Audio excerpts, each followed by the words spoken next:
Okay, looks like we've sort of settled in. Thank you all for joining this morning. We have a small group, so I would encourage us to make this a conversation. So don't hesitate at any moment to interrupt and raise your hand and ask a question. Love to sort of address all of your questions today in one way or another. I prepared a few slides to sort of facilitate and start the discussion, but certainly we'll leave time at the end for questions and answers. What I've also done is to invite a couple current students in our program to join us to help share their perspective as well. So my name is Mark Stoykovich. I'm Director of Undergraduate Studies in Molecular Engineering. I also hold the role of Senior Instructional Professor. So in a variety of capacities, we'll have the opportunity to engage during your time at UChicago if you're at all interested in molecular engineering.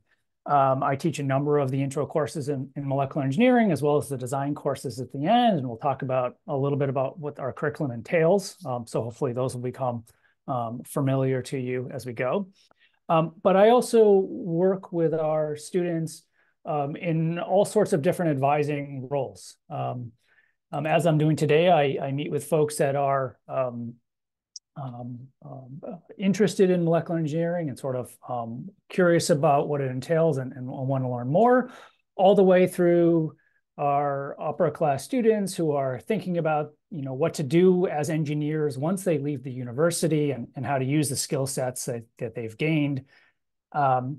Talk about career advising, and then down the road, I really have the pleasure of engaging with our alums as well, and that's always a really fun thing to do. So any advising questions that might come up, either before you arrive on campus, all the way through the next few years, don't hesitate to reach out to me. I'm always willing to help and engage.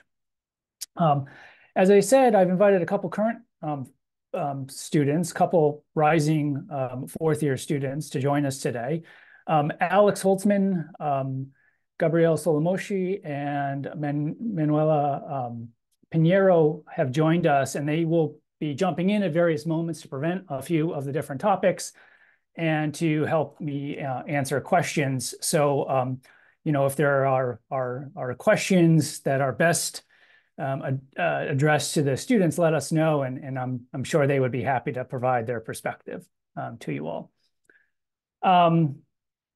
Before we get going, any questions, any issues with the audio or the shared screen I have?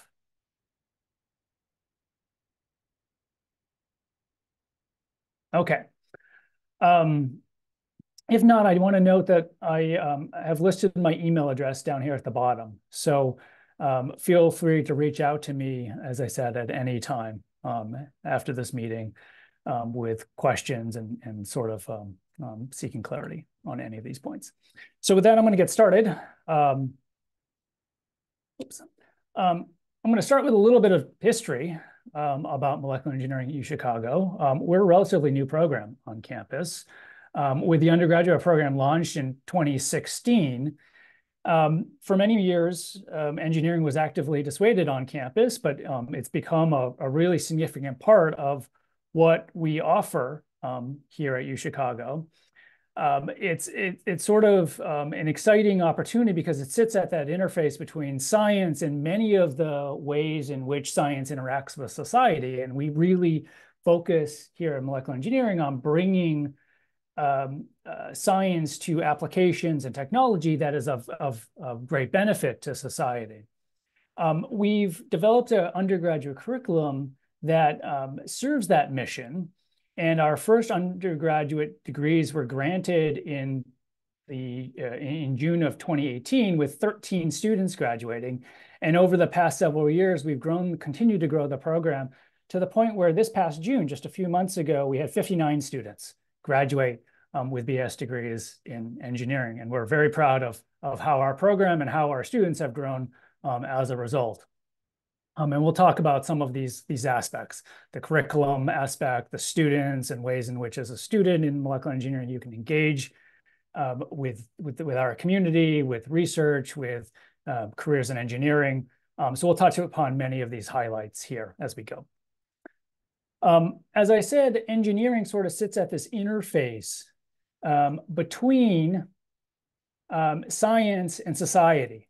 Okay, and really what it means as engineers is we need to be sort of really skilled in a diversity of ways. We need to understand science and theories and discoveries that are sort of natural phenomenon. We need to understand how to use tools and technology really well, and how to leverage our sort of our skill set and our sort of comfort in these theories, discoveries, science tools to make things that are really beneficial to society and nature. And so really what we're trying to do is translate discovery and apply tools as we do this. So in molecular engineering, what we think about are synthetic molecular building blocks. And these building blocks are often optical, electronic, mechanical, biological, chemical, and try to build functional systems out of them that can impact a diversity of different areas, whether they be regenerative medicine or immunoengineering and working on sort of tailoring the immune system to respond to certain diseases, such as cancer, all the way through quantum information and quantum computing.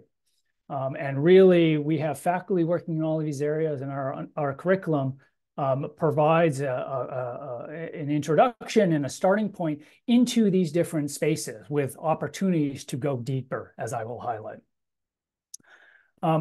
So really, as molecular engineers, we really focus on what engineering is all about. We focus extensively on engineering problem solving and building foundational skills in engineering that you as an individual can then take and choose to sort of personalize and go in directions that are aligned with your particular interests.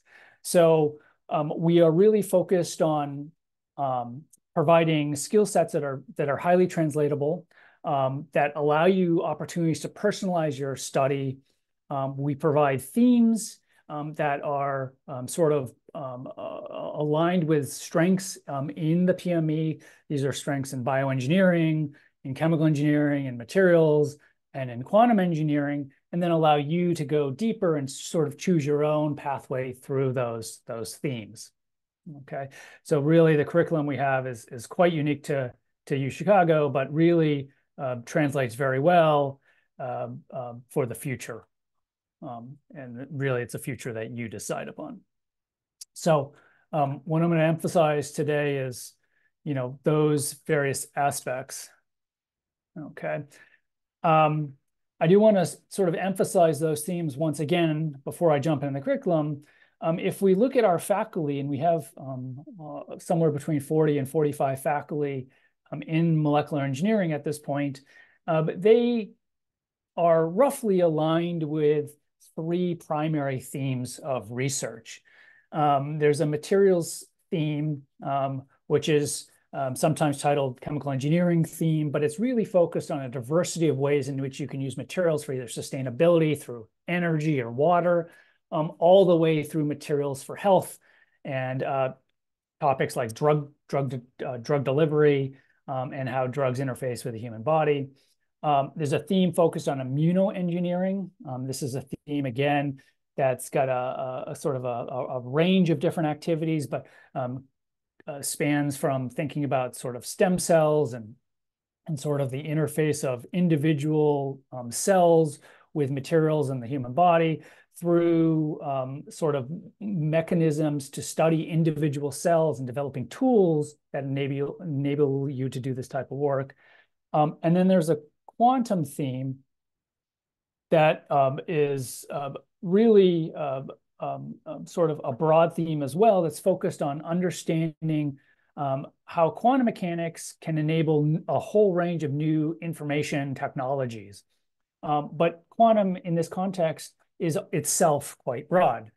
You might be interested in quantum theory or writing computer programs based on quantum tools, all the way through discovering new materials, characterizing those new materials, fabricating those new materials into functional tools and devices and what they call qubits, to actually working with quantum information and trying to transmit it hundreds of miles into space.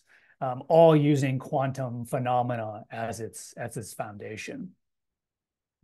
Okay, so with that, what I'd like to do is sort of introduce to you our general curriculum. At its core, we sort of retain the UChicago liberal arts history and foundation and build upon that core requirement that all incoming students are required to complete. And remember that core requirement is 1,500 units, but it covers topics like humanities, social sciences, civilizations, arts, a couple courses in the physical sciences, a couple courses in mathematics, and a couple courses in the biological sciences. And we build upon that with our major. And really, we ask all of our students to take more mathematics, chemistry, physics than the basic core requirement. The idea is that as engineers, we really need to understand the fundamental sciences really well because we apply them and utilize them every day in our work. So folks take significantly more calculus and mathematics. You'll take courses that are focused on multivariable calculus, for example, courses in differential equations, linear algebra. You'll take courses, you'll take the entire general chemistry and general physics sequences as a requirement for our major. Upon that, we then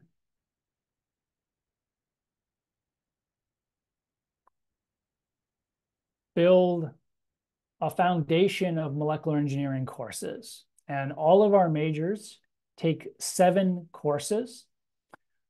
These courses start with the 2 that I teach called Principles of Engineering Analysis 1 and 2.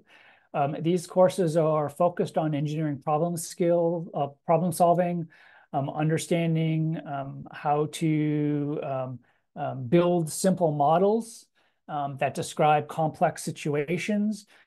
They focus on mass energy charge momentum, balance type problems, and building toolkits and programming skills and numerical methods to solve engineering problems that you'll encounter.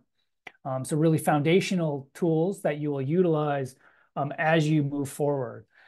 Every one of our students is also expected to take a course in quantum mechanics, a course in thermodynamics, and a course in transport phenomenon, and then followed up with, in 4th year, 2 quarters of our engineering design sequence. And the first 5 listed here are all sort of lecture-based courses, but the engineering design course is quite different in structure. It is a course that is project-based, where we bring in real-world problems from either local industries or the national labs, and you as small teams of students go utilize your engineering skills to tackle and solve those problems. Alongside the problems, we bring in project mentors from the real world that bring their vast experience and expertise, both technically and in terms of project management, and share that with you as a student to help you make progress. And really, it is a wonderful sort of way to put into practice everything you've been learning up to that point. So it's what we call our capstone engineering design course. Okay, so those are 7 required classes that all of our students take as part of our foundation. And to that, every student in our major has an opportunity to make a choice amongst 3 different tracks. They can choose to either focus on the bioengineering track in the major, where there you would need to take 6 specific classes in this field of bioengineering. You take 2 quarters of organic chemistry, a quarter of biochemistry, a quarter about fluid flow and convective transport, and then choose 2 out of the following 4 classes that allow you to really start delving deeper into this field of bioengineering. So courses like quantitative bioengineering or quantitative systems biology or biokinetics, and so forth. So this really sort of rounds out what would be required of the major. On the other 2 tracks, the chemical engineering and quantum engineering track, slightly different track-specific courses that are listed. Chemical engineering, you be asked to take 2 quarters of organic chemistry, another course in thermodynamics that gets you thinking about how to apply the thermodynamic principles and sort of foundational sort of theories to understand separation processes that you might encounter as an engineer, distillation, reverse osmosis, which are very, very important in a variety of different contexts. Everyone would be asked to take another course in transport on fluid flow again, a course in chemical kinetics, and then a course in molecular modeling. And then in terms of quantum engineering, you would take more quantum mechanics courses with our intermediate quantum engineering sequence, and there'd be 2 courses there. Everyone would be asked to take 2 courses in intermediate electricity and magnetism. Everyone would take a quantum lab course, which is, again, a hands-on sort of experience where you get to sort of see and visualize quantum mechanics phenomenon with real materials and real systems. And it's a relatively new course to our program, but one that's been really successful to date. And then you'd have a choice of taking a elective out of a wide range of options that we offer in the areas of, again, optics, computation, fabrication, materials in this quantum space. Okay. Any questions at this point? I'm going to pause for a moment. I see a question came on the chat about can all students in the tracks make use of molecular modeling? Absolutely. You know, there are ways in which computational tools, data analysis are important in all 3 of these different tracks. In chemical engineering, for example, you might choose to use modeling to study how molecules sort of behave at that molecular level. It might rely on thermodynamics or kinetics, and you try to answer those questions that you encounter in your particular area, whether it's energy or water. In bioengineering, right, you might be interested in the protein folding question. How do you go from a sequence of amino acids to a structure? And if you have that structure, what is the function of that enzyme that's produced? And that's sort of, again, a really good example of where molecular modeling comes to play. But equally in the bioengineering area, you might be looking at genetic data that's been collected and using a series of statistical or AI tools to analyze that data. So there's all sorts of ways in which modeling, data analysis can be applied for each of these different tracks. Okay. Let me see. A couple of the questions came in. Okay, there's a question about honors calculus. I'm going to get to that one in a minute. Sagar, if I don't answer that one and get back to it, please remind me at the end. And Sebastian, senior year, yes, we'll talk about that in a little bit as well. Give me one moment there as well. Thank you for the questions, though. Please let me know as any additional ones come up. Okay, with that, I'm going to move on.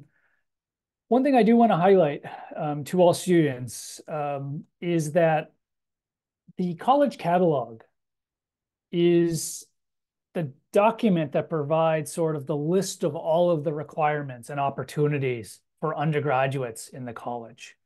And there's a catalog page for molecular engineering and really for all of the majors that are offered. I would recommend you get used to the referencing and utilizing the catalog page over the next 4 years.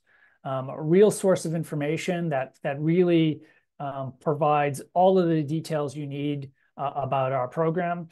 In many cases, when I'm having advising meetings, I will also refer back to the catalog page, and maybe together in an advising meeting, we'll go and sort of review it and talk through its details. But basically, the catalog page, and I provided a link here, is the home of all information, and sorry about that, that you need. And really, here's the table that lists the requirements for the bioengineering track, but there are separate table pages or tables for each of the different tracks that we have.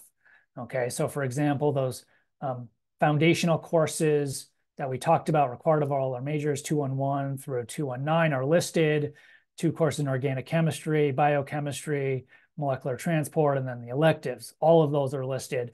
And as you'll see, for each of the tracks in our major, they are each 1,900 units to complete them. So it's 1,900 units in addition to the 1,500 for the college core.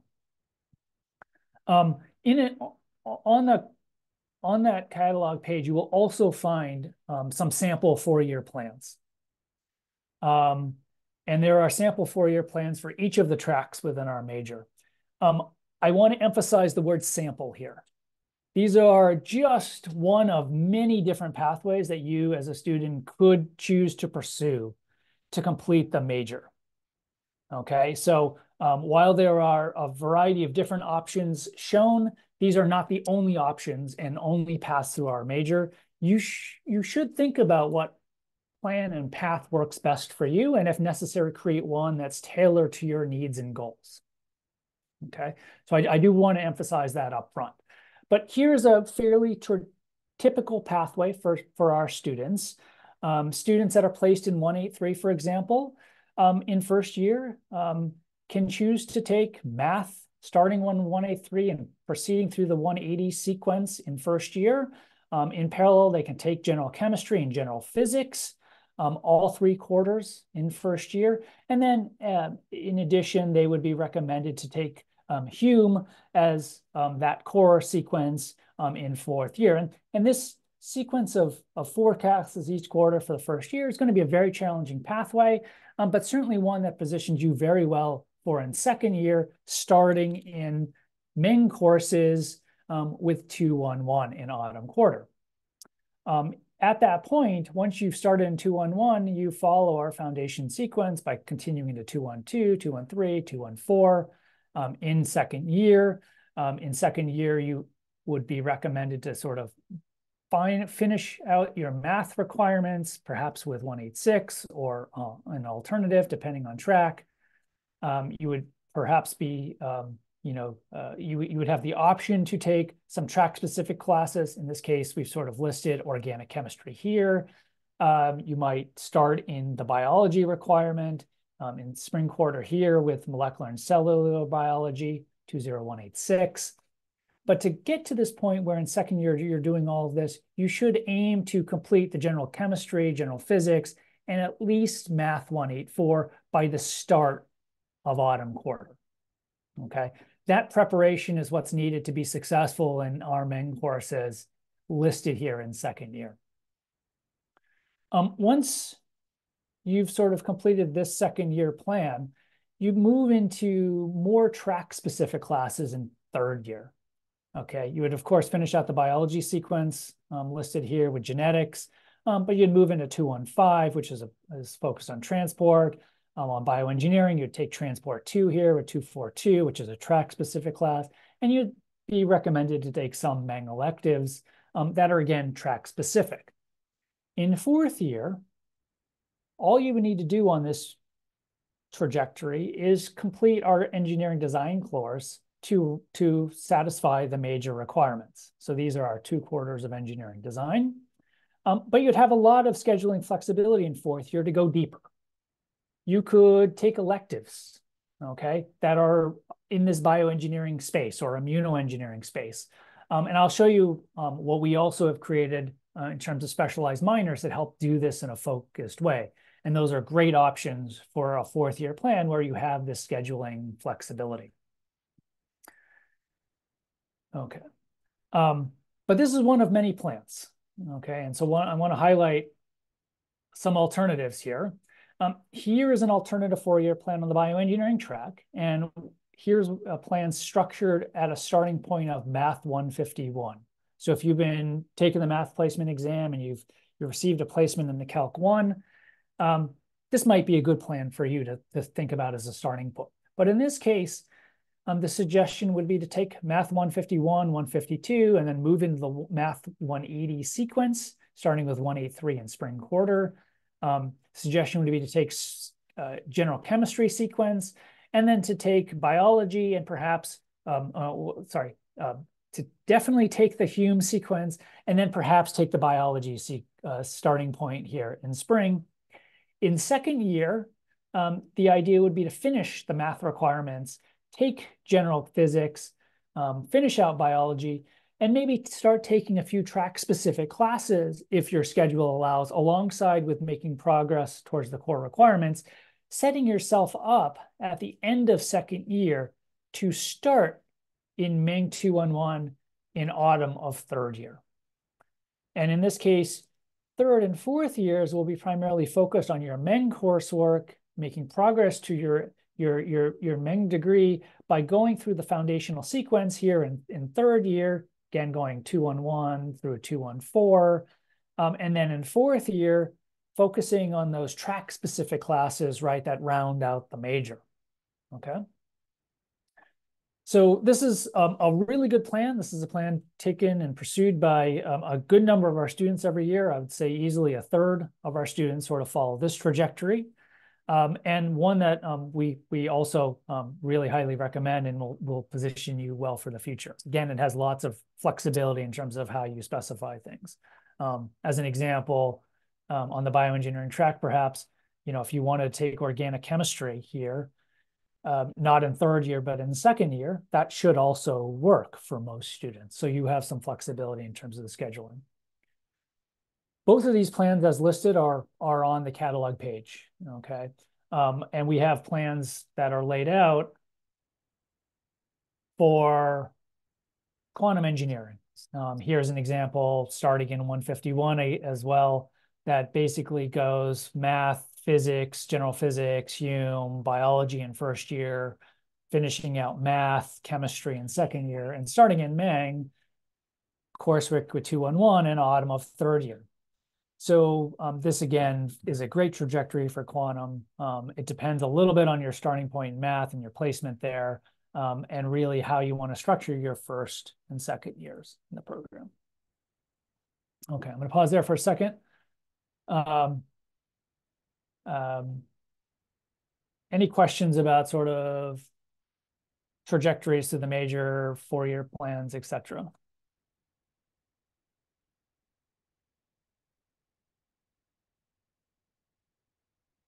Okay, I see a question about physics 131 and 141. In general, I'll address that one now, although that might be a point of further discussion towards the end. Folks will have received their placements in math, chemistry, and physics. If you haven't already, you will likely soon. And you'll have a couple options available to you in most cases.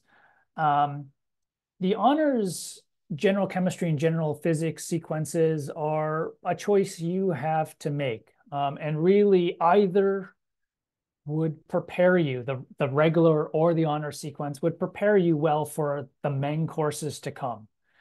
So it's really just a personal choice to be made. The honors sequences do challenge students in different ways.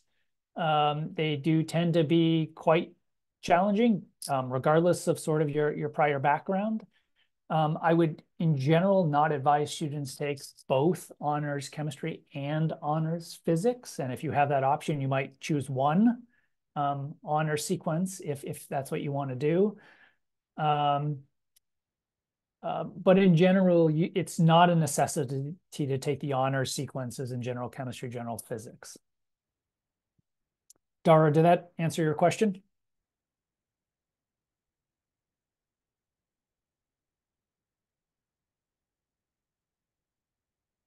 Great. Okay. Thanks so much. Okay, well, let's move on here to the next topic.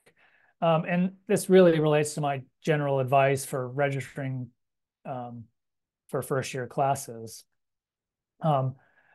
General advice is to start math, chemistry, and physics at the highest level for which you're prepared, and to try to complete your general education requirements as early as possible. And so what this means is if you were placed in a math 152, but you're hesitating about, well, that placement, and you think, well, I really want to take 151, I would say in general, trust the mathematics placement exams and sort of where you were placed. start at the level that they recommend. They, of course, have been doing this for many years and are really familiar with, their course sequences and the various starting points. Trust the placement. But start at that level that they've suggested for you. Try to complete your general education requirements with respect to the core as soon as possible, meaning take Hume classes, take Soc classes as they fit into the overall molecular engineering major. As you go in first and second years, try to make progress towards those requirements as well. If you're placed into Math 152, 183, or higher, we would highly recommend in molecular engineering to take mathematics, chemistry, and physics courses concurrently during your first year. This is undoubtedly going to be a challenging program, but what it will enable you to do, if you complete at least 184 in mathematics and both the entirety of the chemistry and physics general sequences by the end of first year, is that you can then start in molecular engineering courses in second year. And the advantage to doing that is providing a little bit more flexibility towards the back end of your time at the university, and allows you to go deeper or to focus on research or do any of those other things that are, again, of sort of specialized interest to you. If you are placed into Math 131 or Math 151, as now those sample four-year plans highlighted, we have excellent pathways through the molecular engineering major. These pathways tend to follow a more traditional UChicago 2+2 timeline, where the first 2 years are focused on the core requirements and making sure that you've made progress through all of the general chemistry, physics, the mathematics requirements through Soc, Hume, Civ, Art, and then leaving the last 2 years to focus on your major coursework in molecular engineering. These are, again, excellent pathways pursued by many of our students each and every year. One bit of personal advice to you would be to develop a four-year plan early in your time. And really, this summer is not too early. I think if you go in to the school year with a four-year plan laid out about how you would like to proceed and how you would like to utilize your time at the university, you'll be really well prepared for the future. It doesn't mean that plan has to be viewed as set in stone in any way. I encourage you to review your goals and plans regularly. They evolve. And it's my experience that students change plans and change direction from time to time, and that's natural. As you learn more and you get more clarity about where you want to go and what you want to do after you graduate. So view those plans as sort of a starting point and evolve them as you move forward at the university. But it's not too early to start in that planning process. And then my last bit of advice is a really broad one as well, which is use your time at UChicago strategically. I think the greatest challenge you're going to find is there are too many wonderful things to be doing at the university. And you're going to have to make some actually tough choices about how to utilize your time. You can't do everything, unfortunately. There's always an opportunity cost for every activity you choose to adopt and to take on. But what it means is you just have to think strategically about the value you get out of how you invest your time and to make choices that are good for you. And that's really where the personalization of your program comes into this, where by the end, each and every one of you will have crafted a slightly different sort of pathway through our program, and sort of by the end, we'll have a slightly different specialization and plan for what they want to do after they leave the university. Okay, so general advice, but I think one that holds for many students, and I think will hopefully set you up really well for autumn quarter when you arrive on campus. Okay, maybe I'll pause here. Are there any sort of general questions about starting points? General questions about maybe how to think about their first year at the university? Feel free to raise your hand too and ask a question verbally if that'd be preferred.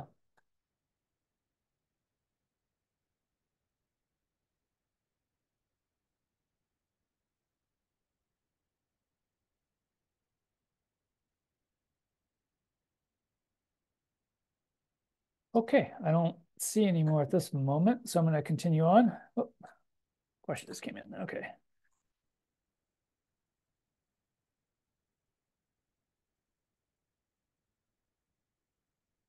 Okay. Question about which main classes are more difficult and that we should take with two other classes, three in total. Okay, so thinking about how to maybe balance workloads through the quarters and thinking about maybe points of difficulty.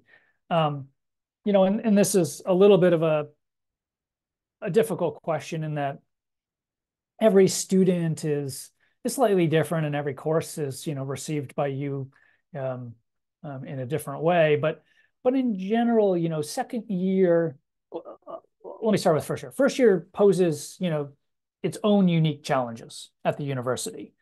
um, First year, you're going to find probably the most difficult thing is the pacing of the classes. The quarter system is such that you have 9 weeks of classes and a week of finals. Each class moves much faster than you experienced in high school or whatever you did before. And so it's typically the pacing that tends to be the most difficult sort of transition to the university. Um, Intellectually, you'll be challenged as well. These courses, chemistry and physics, both have labs associated with them. So there'll be a sort of a time sort of, sort of a time commitment issue and sort of a scheduling and a planning aspect here that you're going to have to think about and sort of basically develop your own strategies for managing your time and schedule will become really important, whereas it may not have been quite so important in the past. So I think first year has its own set of challenges as you come up to speed. One thing I would tend to advise students to do is not to overload themselves in first year. I think this academic plan is one that certainly many students can handle, but I might not add too much more onto that. For example, I might not jump into, a huge series of RSOs or take on research in first year until you feel like the time is right to do so, until you feel like you've equilibrated to the university and you're comfortable with the academic requirements that you have on your plate. At that moment, when you're ready, then go ahead and add slowly more and more to your set of activities. I think in second year, what you'll find is that on this plan, molecular engineering courses are certainly different. Engineering is a different discipline than basic chemistry, basic physics, and you'll find new challenges as you start to learn this engineering mindset and this problem-solving skill that we often put into practice, right? So I think you'll find that the engineering classes just are asking you to think intellectually and creatively about problems in different ways, and that's a learned skill, okay, that takes some time. So I think sometimes the engineering classes are a little bit challenging in that context. I don't think workloads are necessarily significantly higher and time commitment significantly higher, but it's that intellectual challenge. I think in terms of sticking point, winter quarter here with 212, 213, and if you're doing organic chemistry plus soc, might be the most challenging quarter for many students, and that's certainly what they share. And from there, it tends to be a little bit more sort of downhill, I guess, if you would say it that way, in terms of the workload, in terms of the challenge. And so you might want to think about this winter quarter of second year, if you're taking all four of these classes simultaneously, as a point where you may want to, be a little bit cautious and maybe balance things out. And again, here, one way to do that would be to take organic chemistry and move it from second year into third year, and that would basically have no add-on impacts to your schedules other than that's that simple move. So a lot of words, but let me actually ask the current students whether they agree with what I just said or not. Alex, Manuela, Gabriella, you want to jump in there, make a comment? Sure. Yeah, like I think that um we have had like I know people who have moved it from their second year to their third year and there's been no issues. I think that it is taking it all at once is definitely doable because I did that. Um and like I think I had to put in a lot of work for it, but in the end, if you put in the work, you should be able to do it. I see, Manuela, you're shaking your head as well there. So agreeing with Alex's comment. Yeah, I agree completely. I would also say like there are advantages to doing both tracks, like both schedules. For example, if you do the one where you start later in your third year, you don't have to take organic chemistry along with your like principles of engineering course load. So, but also like if you do start in your second year, then you have more free time in your senior year for other different types of classes. So I think both schedules work and you'll be fine either way as long as Alex said, like just put in the work. I Thank you would for sharing. Yeah.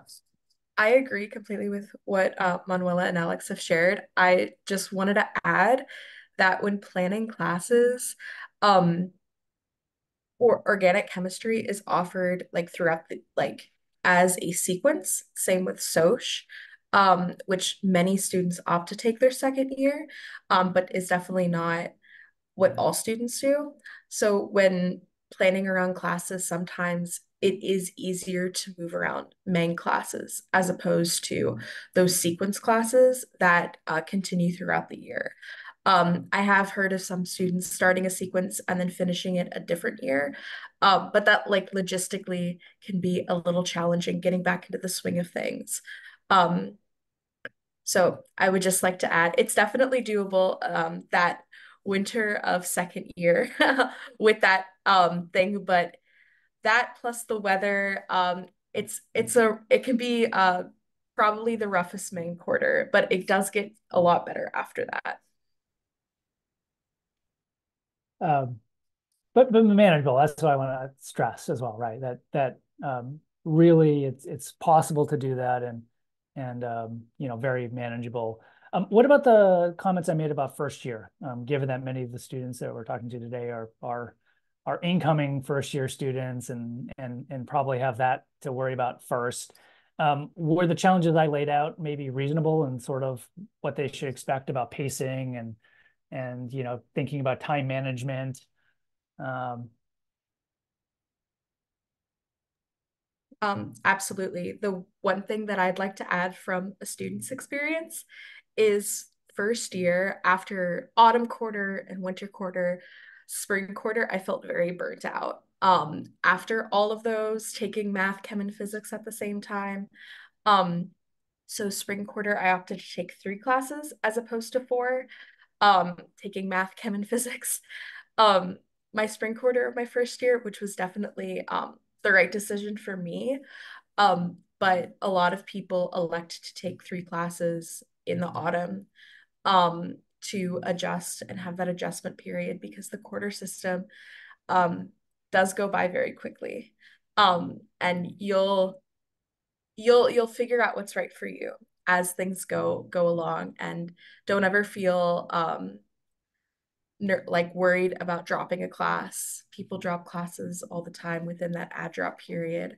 Um, but for me, it hit me at the end of the year as opposed to the beginning of the year.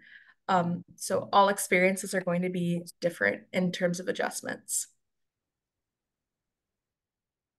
Sounds good. Thank you for sharing the experiences there. Yeah. Um, okay. Couple questions on the chat. I'll come back to those maybe towards the end if time permits. If not, I will get back to you separately. Thanks for the questions, though. I want to be just a little cognizant with the time remaining and make sure we get through sort of the entirety of our slide deck here. I want to just talk very briefly about our collaborative learning program. And actually, I'm going to have one of the students share this with you all. Who's leading the conversation? Gabrielle, go All ahead. right, I'll take it away from here. Yeah. So something that we take a lot of pride of in the main community is collaborative learning and molecular engineering, or CLIME. Alex and I co-run the program for this year. And it consists of Sunday problem sessions for extra practice in these like 3 core molecular engineering classes that Marcus talked about. That being Principles of Engineering Analysis 1 in the fall, Engineering Quantum Mechanics in the winter, and Thermodynamics in the spring, which would be taken either your 2nd or 3rd year. And all of these classes have a CLIME component to them, which are run independently from the class on a Sunday for about 2 hours. And this program is by students for students. We have wonderful team leaders, such as Manuela was a team leader last quarter, who guide students who are taking the class through these problems. So it's a very collaborative environment where students are trying to figure out the problems on their own, and then upperclassmen who have taken the class and who have succeeded previously are there to guide. This class is attendance-based, and it's a 0-credit course, which means that you can take it in addition to a 4 course load, and there won't be any issues with having a 5th class or anything like that. And in addition to having that peer-to-peer learning, CLIME is also amazing for building community, facilitating mentorship, and enhancing overall understanding of course concepts among undergraduates. A lot of people make study groups, or this is a launching point for making study groups, which is absolutely crucial, in my opinion, to success in the major. And it also gives you insight into what upperclassmen are doing, either classes or how they're involved on campus through like research or RSOs. Thank you so much for sharing. But you know, we view this as one way, right, for you all as you're getting into the engineering coursework to really become part of our community. So we highly encourage it, and helps you sort of simultaneously make a successful start in your engineering coursework. So yes, very, very proud of this. Want to really emphasize by students for students, really run and developed by our students. I don't know whether Trevor knows he's part of your propaganda here. But I'm sure he's happy about that. Let's see. Okay, so we've talked a lot about the major and the requirements. But one thing I want to talk about is what to do with your 4th year, and what to do with sort of all the flexibility that you have at the university. So the general education requirements are 1,500 units, as we talked about, and our major is 1,900 units. That's 34 courses total. Every student at the university, however, must take 4,200 units or 42 classes to graduate, which means that every student has somewhere between 8 to 14 courses of completely free elective time to do as they wish at the university. And the idea here is that we would recommend that you use this time as strategically and as wisely as you can to build something bigger and to build some sort of, you know, unique and personalized skill set. So one thing that we've done is to create specialized minors that you can add on top of the main major that allow you to go deeper into a very specialized area of engineering. These minors come in 7 flavors. There are basically immunoengineering, tissue engineering, systems biology, computational materials, energy and water, polymers and soft materials, and quantum information science minors that we offer. And with 5 courses, you can take really advanced coursework in those topics. Some of the courses that you'll take, many of them will require you to have done much of the other main coursework as an entry point, but would be basically at the graduate level where you'd be alongside first-year PhD students taking courses in those topics. And that's a great opportunity, right? If you want to go deeper in that field, think about using that skill set as a sort of a springboard into a PhD program after you graduate the university, or to go into industry and work in that field and be really distinct from engineers with BS degrees coming from any other program. So it's really an opportunity to specialize yourself and really go deeper. Equally with this elective time, right, you have the choice to double major. And some other majors at the university are easier to double major with molecular engineering than others. Chemistry and physics maybe being the most obvious choices, but every year we have students that double major in molecular engineering and economics, and we have students that double major in molecular engineering and data science. We have students that double major in molecular engineering and art or history, right? And really, it's again your interests. It always comes down to the question, in my opinion, about whether you want to go deeper or whether you want to go broader. Specialized minors certainly that we offer in Meng get you deeper into a field. And there are certainly advantages to doing that. Sometimes you can make the choice and can rationalize the choice of going broader and saying, I want to get a broad exposure to two very different areas at my time at the university, and then think about how to leverage those down the road. One other thing folks can do is to pursue minors in other fields as well with this space. And that's sort of, I would say, something intermediate. It's always, again, sort of an opportunity cost. How you utilize this time is going to depend on your personal preferences and what you want to extract out of that invested time. It's something you can think about and start planning for. You don't have to make decisions on this front right now. I think a general bit of advice is to try to keep doors open as long as you can at the university, so that when third and fourth year rolls around, you can really have a much clearer perspective on what's best for you and make those choices at that moment. Okay. So with that, here are the minors, really 7 specialized minors open to students majoring in any department, any program. They are 5 or 6 courses, 5 courses for students majoring in molecular engineering, 6 courses for students who are not majoring in molecular engineering, and really intended to push you deep and allow you to create an individualized experience and position yourself well for future careers or graduate school, if those are your pathways. I do want to emphasize that these minors are becoming increasingly popular, and really you won't be alone if you choose to do one of these specialized minors. Here's sort of the data from students graduating in 2024. We've had 34 minors, for example, really pulled from all 7 of these different specialized minors that we've offered, which has been really exciting because we have only started offering them over the past 4 years. So really, something that our students have taken to and are using their time in these constructive ways of going deeper. I also want to emphasize that our students are just really talented in a variety of different ways. And so as you think about, again, your overall program and time at the university, think about what else you want to be doing alongside of all of that, right? Academics is one part of it, but, we've had, student athletes, and the athletics part is a really important part of what they do at the university. Here's Kaya, for example, from our graduating first year class, who was a Division III NCAA national champion in track and field. So you can, really focus on athletics alongside our major. We have students that are, very talented and win national scholarships and awards. Research often becomes a big portion of our students' focus over their time at the university. Most heavily in third and fourth year, but sometimes starting second year or even earlier.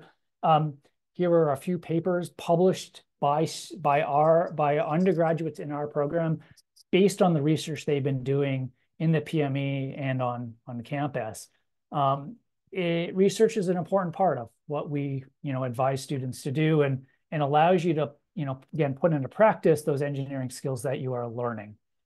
The other thing that I want to highlight is that many of our students are very entrepreneurial in nature, and a number of them have started companies based on their interests in engineering. And here are 2 examples. One, a startup in sort of that nuclear engineering space that gained recognition and won a DOE award. And here's a second one based on sort of a chemical engineering type process that won, again, a DOE Energy Clean Tech Award. And this one is from this past year. Both, really represent a dedication of effort on those students' part to apply their skill sets in engineering in an entrepreneurial way to start a company and to try to solve real world problems. So these are just examples of what you can do in addition to your academics and really, create a unique pathway for yourself at the university. Okay. There are other ways to engage in molecular engineering and in our community. And I'm going to turn it over to the students here to present this slide as well. Yeah, absolutely. So there are a ton of ways to get involved with Mang outside the classroom, outside the lab. So you've probably heard of these, but we call them RSOs instead of clubs at Chicago. That stands for Registered Student Organizations, and we have a lot of RSOs that are Mang related or STEM related. The two biggest ones are the Society for Molecular Engineering and the Society of Women Engineers. And we also have others that focus on different topics or identities. And these are great clubs that you can get involved just to meet other people in the major, talk to upperclassmen, get advice on classes and research opportunities, and also just come for the free food. We also have a ton of industry events with people from industry or professors that come to speak. This past quarter, Alex and Gabrielle organized the Spring Showcase, which was a super cool event where we had different RSOs talk about their work, as well as other students present their own research. These links right here are links to their list hosts, so if you want to get signed up to receive their emails. But I wouldn't worry too much about doing that right now. As soon as you step on campus, we'll have a big RSO fair where you can talk to people in these clubs and get signed up for their emails and events. But besides that, we also have industry events organized by the department itself. We have the list hosts just for the undergraduates, which includes internship opportunities, industry events, as well as just contact for professors and any other events that we might host during this school year. But yeah, overall, a lot of opportunities to get involved besides just taking classes in Mang. Absolutely. Thank you, Manuela. Many of these are student run, right, as well, with support and encouragement from the department and molecular engineering. Become involved, basically, is what it means, and start, meeting people, meeting upperclassmen, becoming part of the community. The sooner you do that, the better off you'll be. There's a lot of support available for you on campus. There's a little bit of a responsibility and onus on you as an incoming student to reach out and make those connections and become part of the community. But we try to make that as easy as possible for you. I do want to quickly get through the last couple slides, which are about career pathways and thinking about what you want to do after the university, after you graduate. Really lots of ways to use your engineering skills that you're going to gain over the next 4 years. We have students that go work as full-time engineers once they graduate, and these are in diverse areas like biotech, materials, work as consultants, technical business, management consulting, general technology, data science. All of these are great homes for engineers, and really our engineers are sought after in these types of roles. And then a good number of our students, and the numbers vary each year, but somewhere between, I would say, 20 to 35% of our students each year choose to go get advanced degrees in most of the PhD programs in sort of bioengineering, biomedical engineering, chemical engineering, material science, applied physics, chemistry, sometimes electrical and computer engineering. A few students every year go to medical school from engineering. All of these are great sort of ways to advance your career and to make progress and go deeper into your research. Molecular engineering can set you up really well for any of those pathways. In addition, there's a great resource on campus that I want to highlight early to everybody, which is Careers in Engineering.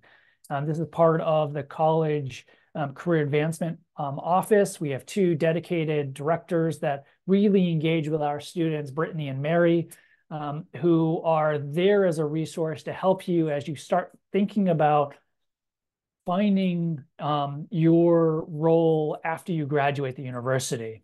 They are there for one-on-one advising, provide immersive experiences through treks and other programming that really enables you to get a sense for what it's like to work as an engineer.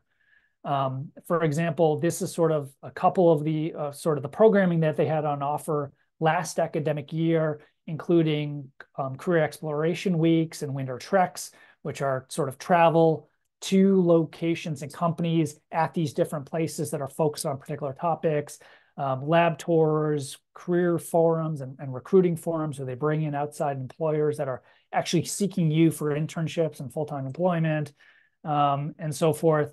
And really the idea is to engage as many of you as students and try to make connections between you and potential employers as possible. And so that's a big part of their job. So I would say get to know Mary and Brittany sooner rather than later as an engineer, because they'll be great resources for you down the road. Here are a couple of the opportunities for this coming year. There are a couple marquee events, a fall career fair that they have on October 2nd, and a climate frontiers focused on the climate and energy activities on October 30th. There's a STEM recruiting night in early January that you should think about, and then a quantum recruiting forum on April 24th, although this is still a tentative date and being sort of refined. But basically opportunities for, again, you to think about finding internships, employment, to meet folks interested in you as students at the university. You can learn about many of these things through weekly emails that Careers in Engineering shares.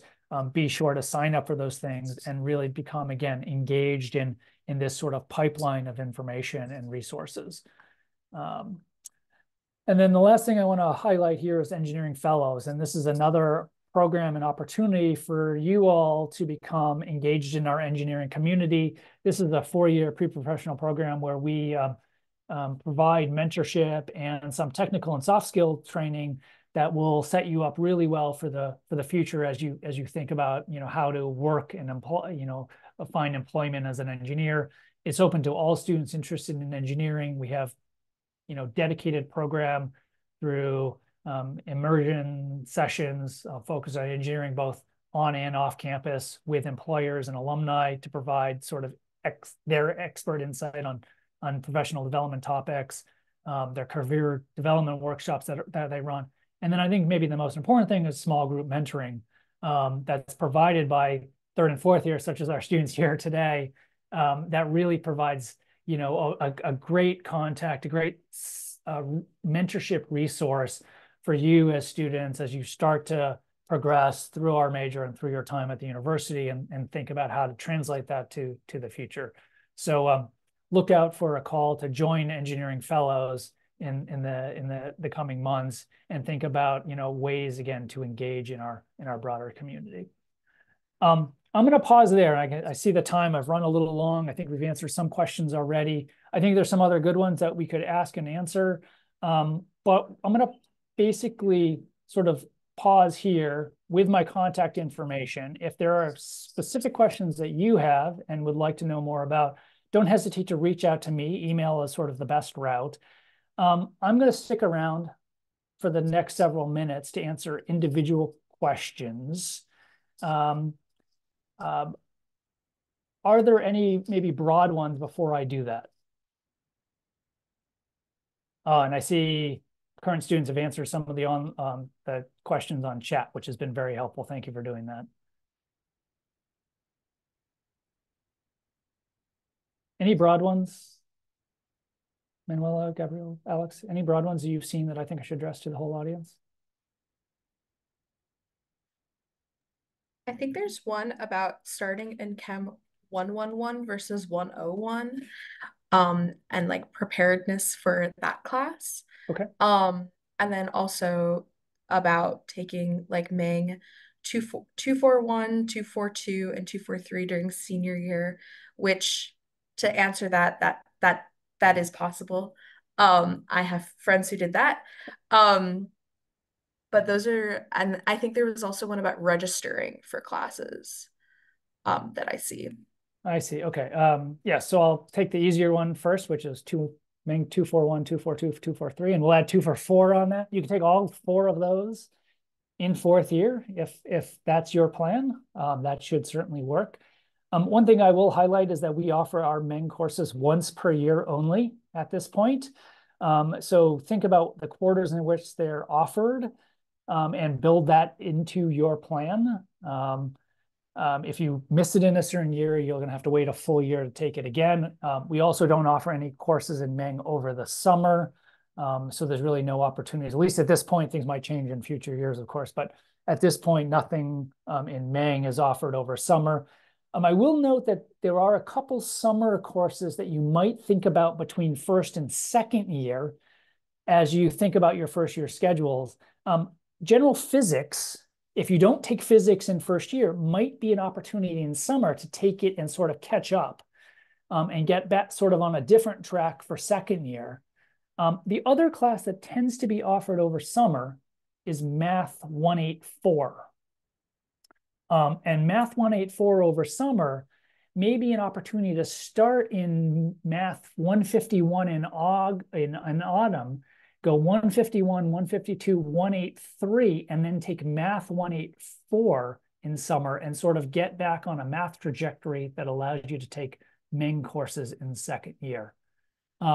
Summer courses are not for everyone. There's pros and cons to them. Of course, there's financial considerations, time commitment considerations, et cetera, to think about, but it is at least an opportunity as you think about how to schedule your first and second years at the university. Okay, in terms of registering for a particular chem or physics block, there will be different sections for discussion and labs, and really you'll have some choices over, which section to take, but more often than not, you won't have completely free reign. You'll have to think about how it fits with all of your other commitments, your chem, your math classes, et cetera. But the sections will be well defined for you. Maybe Gabrielle, you could talk about that for a second, having been through it.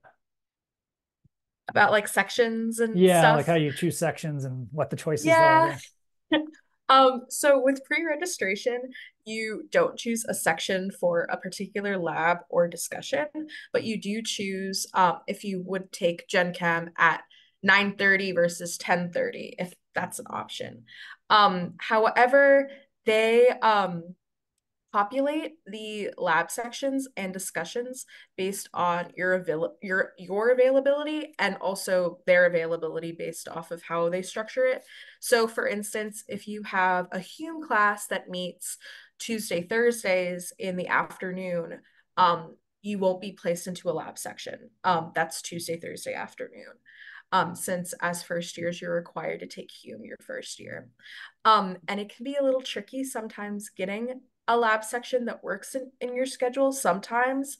But a lot of professors, I've had issues, they've all gotten resolved. So they're very resolvable issues that can be easy as requesting it through your portal, My UChicago, or emailing like a lab director, since everyone wants you to be able to take the classes that you have to take. So it gets a little complicated with labs and with discussion sections, but you will get assigned them based off of your availability. And if you have a preference to switch into another lab, like for instance, you were assigned a Monday lab, but you would prefer a Friday lab. And if there's availability in that Friday lab, you're able to make that switch during ad drop. So in long story short, there's a lot of flexibility there.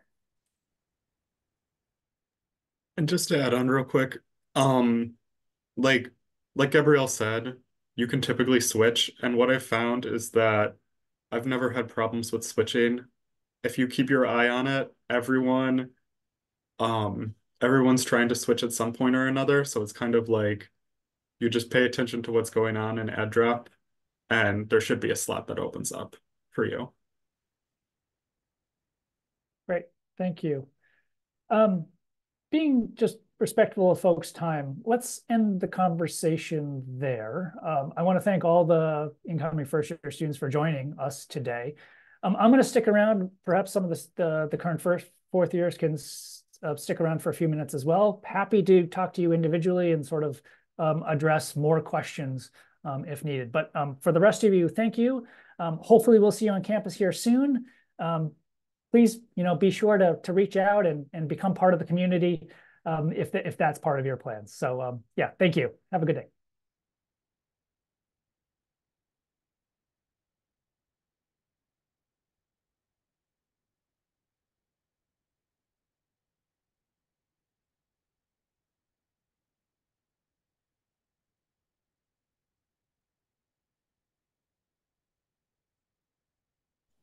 Quick question. Yes, please go ahead. If I'm not entirely sure, like if I want to do Meng or um, what would you recommend doing? Um, it's a really good question. Can you provide maybe a little more context? Like, Like, what else are you considering? I guess maybe would be another way to start the discussion. I guess I'm considering like physics, mathematics, some sort of STEM subject. So I Okay. think like I can potentially take requirements in both. But Mhm. yeah, Yeah. I mean, I think one thing I would encourage is to try to keep your doors open as you start trying to gain more information to make this decision. And recognizing that these are not easy decisions to be made, and there's also no right or wrong answer here, right, for each individual student. So some majors that you may be considering are easier fits with respect to Mang and sort of making progress towards both degree requirements until you've made that decision. Physics is a pretty easy fit where you can take a lot of mathematics, a lot of physics in first year as buy yourself a little bit of time as in making this decision. Mathematics is maybe a little more of a tough one, right? Because you might not have to take physics or yeah, chemistry yeah. or making progress towards any of the Meng requirements. And so you might have to go out of your way to do that if you want to keep that door open. I see, I see. Okay. So, I think in general, um, uh, uh, I would recommend in your situation, based on your general interest, planning on math physics first year, Yeah, yeah, yeah. undoubtedly. Yeah, I might not take chem right away, and I might yeah. delay chem till second year and use that first year to explore what molecular engineering is all about. Maybe you attend seminars, maybe you become part of the community by joining one of the RSOs, and you maybe start learning about the research being done in molecular engineering, and use that information um, towards the end of first year to make a decision. Do I want to pursue Meng? Do I want to pursue physics? Do I want to just pursue math? Right? I'm not interested in these things anymore. Yeah, yeah, yeah. I see. So, okay, just like kind of plan it out beforehand, and then from there, it allows me to explore it. Uh, That's right. And that's, I think, part of the longer range planning. Um, Unfortunately, everyone has to make some decisions at some point. yeah, yeah, yeah. Um, and I'm actually not somebody who recommends coming in with a laser focused plan first year. I think that's a mistake because there's great opportunities that you may not be aware of, right? That you want to be able to access um, first year, second year, right? As they Yeah, arise, as you recognize them. Um, I see. but equally so, if you don't come in with any plan whatsoever, I think it's been my experience that students sometimes end up with a situation where they haven't done enough in any area to be able to make a decision, and also aren't well positioned then once they have made a decision to, to make progress towards that goal. I see. Because yeah, yeah. Okay. Okay. Yeah, So I would say create at least a plan that gets you progress towards one and some of those goals, and try to keep doors open for as long as possible before you absolutely have to make a decision. One other decision point for Meng majors is actually about which track to take. And I had meant to mention this to the broader audience, but that can be delayed for most students into the end of second year, and in some cases early third year. oh, They can actually wait quite a while in our program before they have to make that choice. so it's really flexible. It's just It's really flexible with our shared classes and the focus on the shared classes to start. You can make that decision about which track until third year. I see, I see. All right. Well, that gives me some reassurance. Thank you. Yep, you're welcome. And we can talk more if you have specifics as you go through thinking about what you want to do first year. Yeah, yeah. All right, definitely. Thank you so much. You're welcome. Let's see. A couple questions came in through the chat.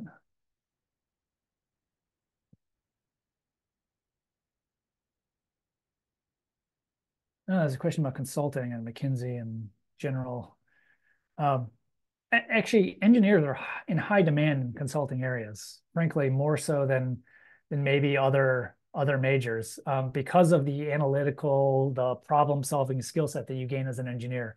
Your just approach to solving problems, even if it's not an application of the technical knowledge you've gained, is really in high demand.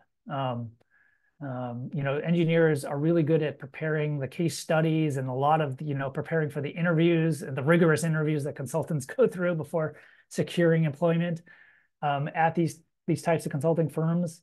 It's all about the mindset and the problem solving and the data analysis.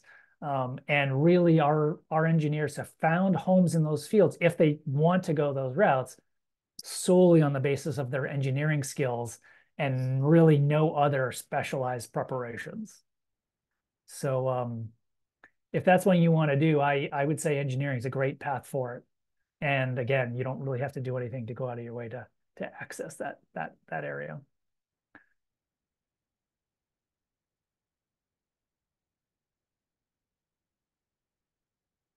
I can speak a little to the question about honors, Yeah, chem versus physics. Um, so I was offered both as well, and I opted to take honors chem my first year. One, because I knew going into it, I preferred chem over physics. Um, and a lot of I had a few friends in that class who did take both. And from my secondhand experience with that is you get a lot deeper into quantum chemistry taking honors chem than you would taking comprehensive gen chem. However, it seemed from my perception of the honors physics is it was a lot more math heavy and like more rigorous like math and like more rigorous problems in the mathematics sense of things. Um, to my knowledge, they didn't really dive into quantum much after like wave particle duality in like the at the end of your third quarter in physics. So I can say from experience, I had a blast in honors gen chem. It made me want to consider the chem double major for a while. Um, and then I opted to specialize in one of the main minors. So I think I had a very good introduction to quantum chemistry that helped me in the engineering like the quantum engineering class 213 that I took my second year. So that would be my insight on that. But I am biased towards chemistry. um, but the people who did take both at the same time, it's a lot. And it's a lot of lab time as well, which is something that I didn't really factor in. You'll have labs for both classes, and those labs, physics meets up to 3 hours, chemistry meets up to 4 hours. So in addition to problem sets and homework and office hours and lectures and discussion, you also have those lab times. So I guess really do what you think you're more interested in, that you would be willing to spend more time working on if you want to make the decision between one or the other. It is doable to do both, but I'm very glad of my decision to just do chem. Yeah, I think this is thank you for the advice, and I think it's really a choice that you can make here. You could choose to do both honors sequences. You could choose to do neither honors sequences or do just one of them. I think one thing to also keep in mind is if you start in an honor sequence, you can very easily choose in future quarters to revert back to the general sequence instead. If you say, I'm not gaining any value out of the honor sequence, or I feel like the workload is too much, you can dial it back a little bit if you wanted to in winter or spring quarter. It tends to be a little bit harder to go the other direction and go from general to honors sequences. So if you're going to challenge yourself and you want to start in both, yeah, that's fine. And maybe gain some information first quarter and make a different decision in the second quarter.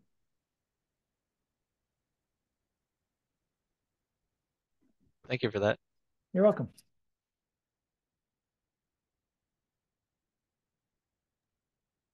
I can help answer the Chem 211 over 101, at least with regard to chemistry in high school and how that translates. For me, I also took chemistry in high school, and yeah, I didn't take AP Chem. I just took basic chem my second year of high school, and I found that um 111 was fine in terms of like I didn't feel like there was stuff I was missing. Like to some extent, it felt at the beginning like a review, and I think it was the right difficulty at that time. I can't speak to necessarily how 101 would be because I didn't take that, but maybe Professor Stoykovich, you have any insight on that? Yeah, I mean, I think the majority of our students take 111 and takes the comprehensive sequence. Um, I think in general, that's something I would recommend you do as a starting point. You know, I think those general chemistry courses that you'll encounter will be valuable for what you do in Meng. And I think getting as deep and as much out of it as possible would be the right choice in first year. I think this is a little different than maybe honors where it's completely optional. Here, I would suggest you definitely lean into the challenge of 111 over 101 to start chemistry.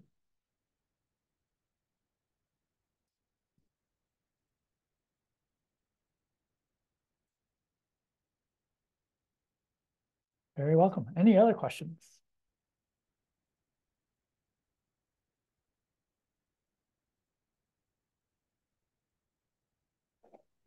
Hi, sorry, I have a quick question. Yeah, please go ahead. How does the undergrad research course work for the thesis Um, and the honors degree? Yeah, great question, and thinking quite far ahead, which is good.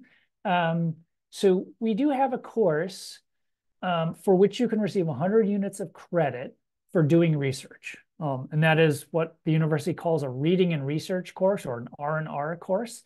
Ours is listed as Meng 297.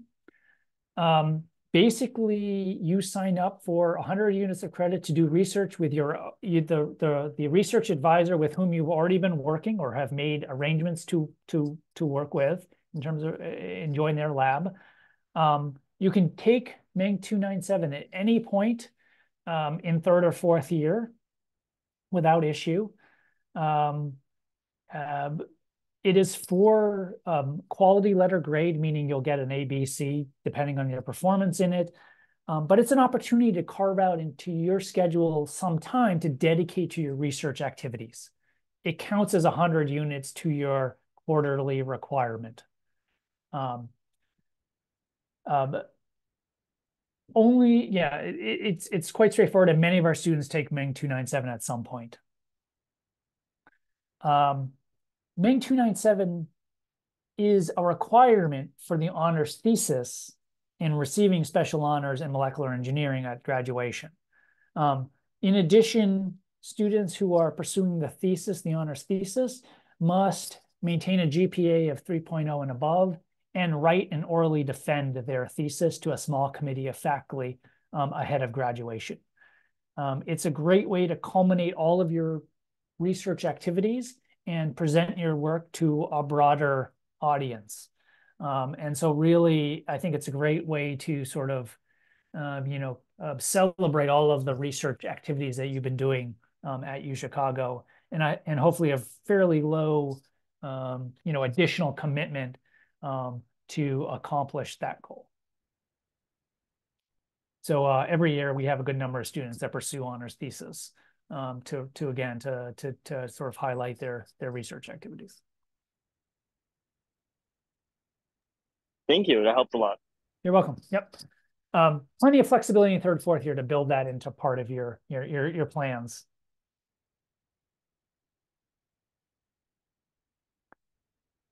Any other questions? Hello. May I know like what the average GPA for molecular engineering students, like how much do they usually get and like how does the grading system works and like around that? Sure. Good question. Honestly, I don't know really the average. So I hesitate to even, guess.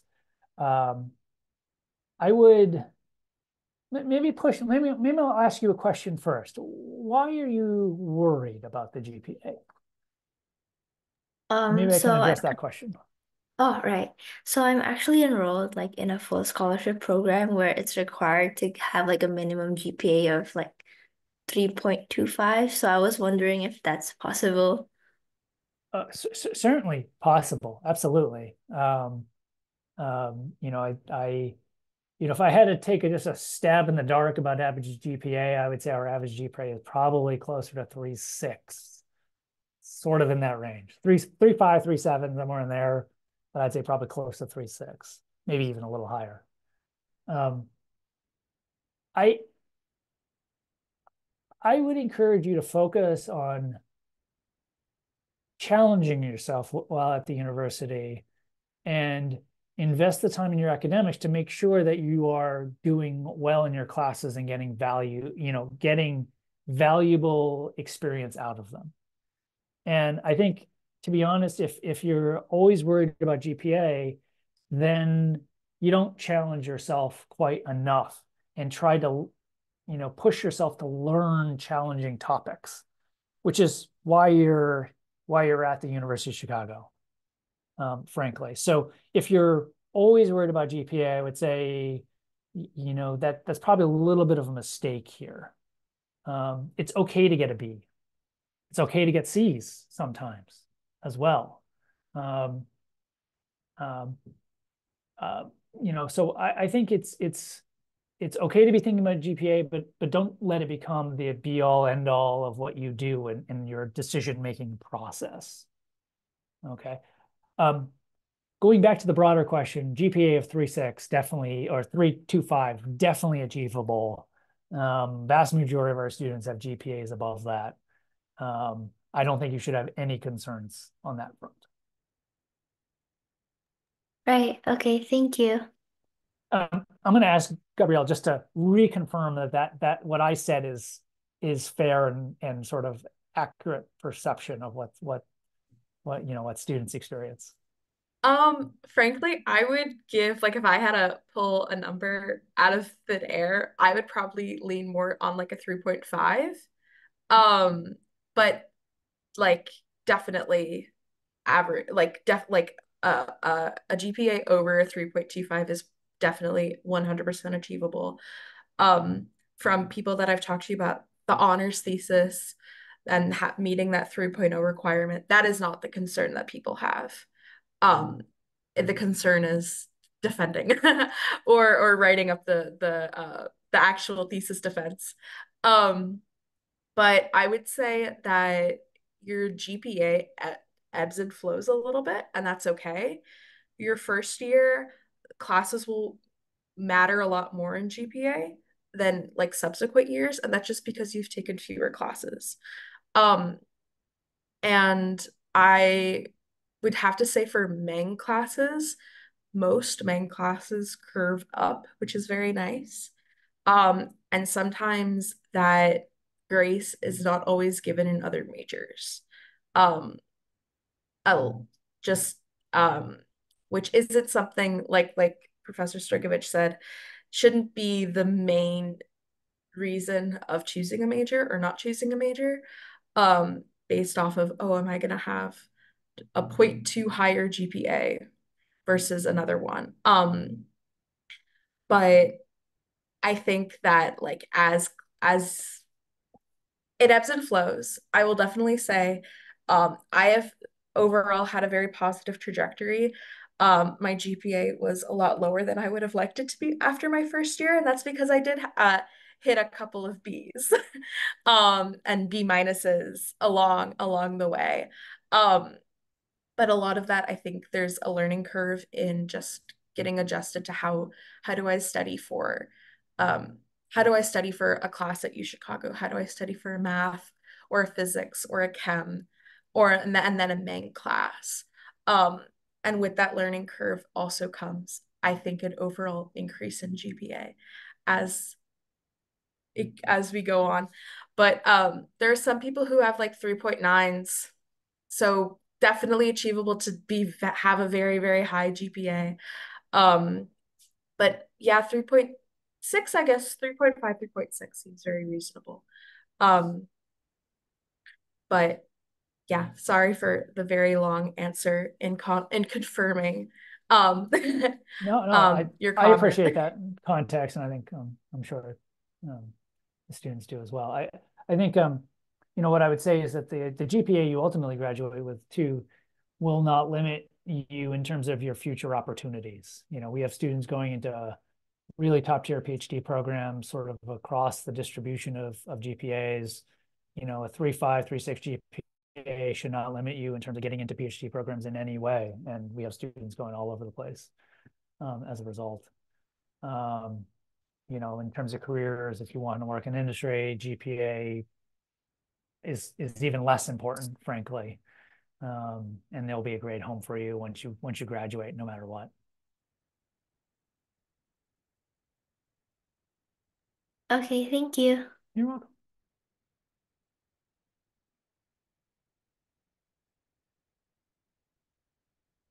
Any other questions?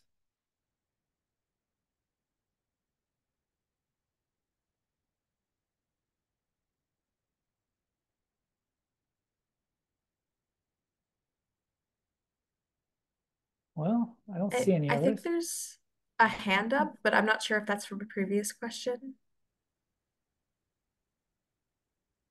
Sebastian, do you have another question? Yeah, sorry, I'm in a crowded room trying to get somewhere that's not, I can speak. Um, Another quick question. Sure. Um, how common is a Mang major with a biochem major? Um, yeah, I mean it's actually not a bad fit together. Those two majors I think are quite reasonable to sort of take as a pairing.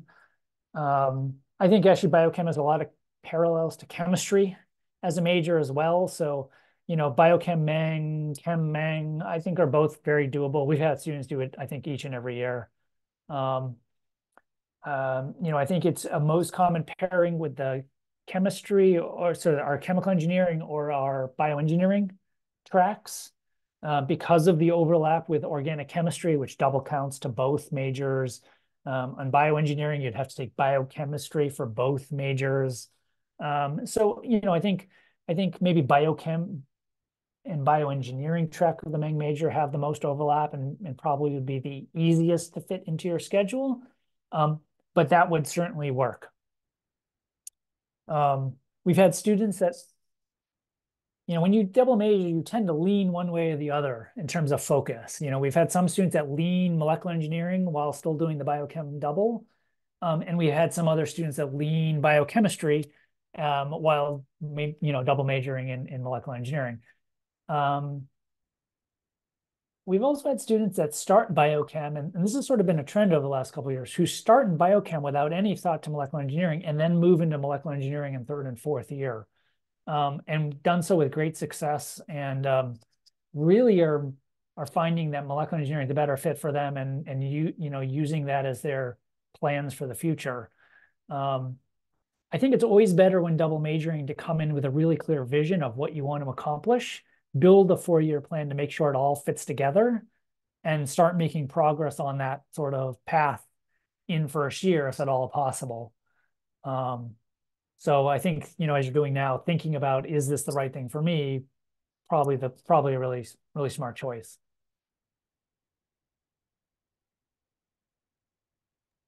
Thank you. And one final question. Sure. There's the CAPE exam going on right now. Let's say hypothetically we get the organic chemistry placement. Do you think that would be beneficial for Mang? Would that be beneficial as a pre-med? I mean, that's probably not your department, but this is some general Yeah. questions I have. Yeah. So this is actually a really good subtle question. Um, I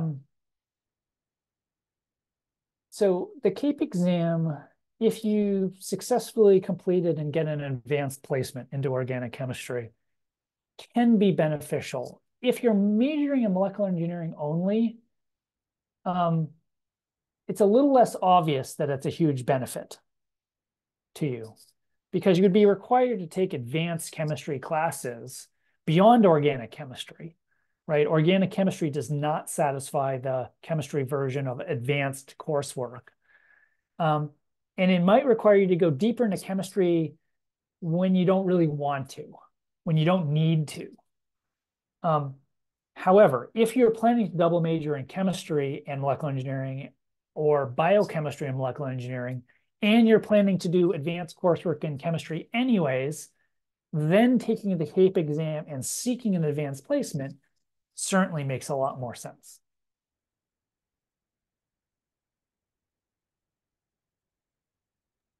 Perfect. Thank you. Yeah, so it's a little bit of a subtlety there. You know, my general advice is if you're doing Meng only, CAPE is sort of a choice.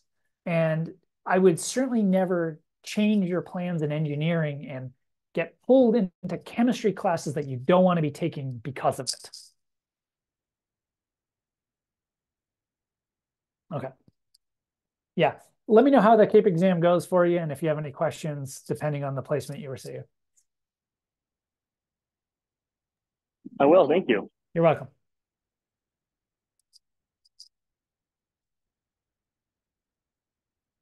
Okay, any last questions? Final opportunity here.